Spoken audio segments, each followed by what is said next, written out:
first time here at the track as a dad, Chase Folsom, Frontstretch.com. How does your outlook on not just racing, but life change with your son here now for the first time at the racetrack? And do you go about anything any differently?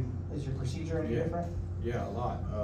So last year I was very, it was our first year in the car store full time, and we took a lot of risk and put ourselves out there, and wanted to race in the highest division that we could, and the car store was the hardest one we could find, of course. So we had to learn each week as a team, as a driver, both in resources and everything. I felt like we got better all year, but I never could get everything to come together. And I was very frustrated about it and very hard on myself throughout that whole process, and started to believe that I couldn't do it anymore. And throughout the months of the off season and waiting around to go racing again, didn't know when that would come. And here we are at Wilkesboro, and I've never been more confident, and I've never been more in a zen state than I am right now. I don't feel like I have the weight of Wilkesboro on my shoulders anymore. The only person that matters to me is Wilkes himself. So that's a difference in my day-to-day approach to life. I think I have a little bit of a little more calmness to me. Maybe it's nice to save that energy up for him. But yeah, it's a big difference. I definitely think that there's a lot of very emotionally, I cry a lot more now. I know that it's a lot easier to cry after you have a baby. Nobody told me that, but I cry a lot more. So I'm definitely wearing sunglasses all day today, because every time this race gets going, it always makes you a little extra emotional. But yeah, definitely a little bit different man now that I have a little boy. Even though I'm only a month in, it's a different feeling. I can't wait to see if it proves good on the racetrack. This is the third year, obviously, the car store's been coming here. You mentioned that first event back in 2022, and the year before that, having this event seemed like a fever dream. And then the 2022 event happens. Looking back on that night, did you ever think this event would become what it is today? And knowing how much this track means to you, how special is it to see that? Yeah, I think in 2022, I was very thankful and super excited about that race, but I was nervous that they were going to tear it up and turn it into a dirt track and never get paved again.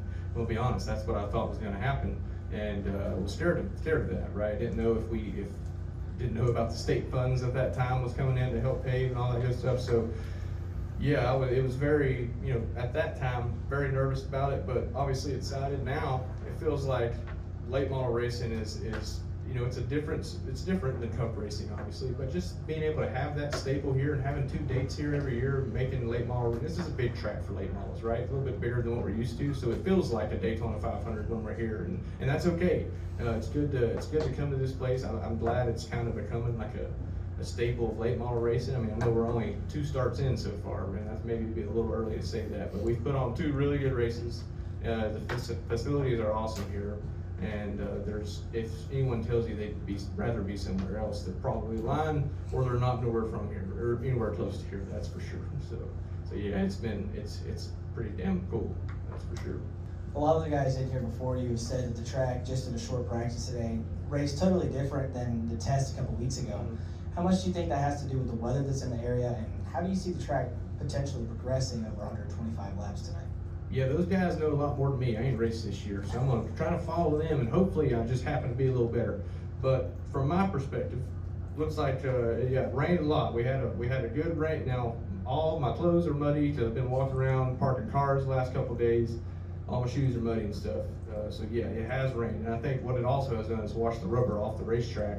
And yeah, it was a little free out there to start the day off. I was on skates for a couple of laps, so yeah, it was a little different, but as the rubber's in throughout the day, I could see it dripping up and getting a little faster until too much rubber gets down, and then it could go the opposite way. So yeah, it's a good learning night probably to see what you're going to see for the rest of the weekend here. Just a lot of racing obviously coming up, but it's going to be the first one on the new asphalt tonight. So really excited to see that.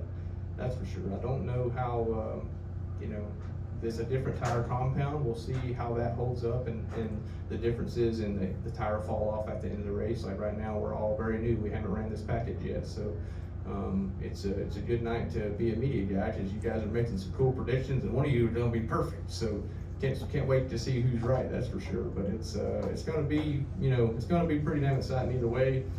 But rubber's going to be coming back. Like I said, probably we'll get too rubbered up at some point and start seeing some slipping and sliding. But new surface, I'm no scientist, so I don't know how it's going to go. Don't take my word for it.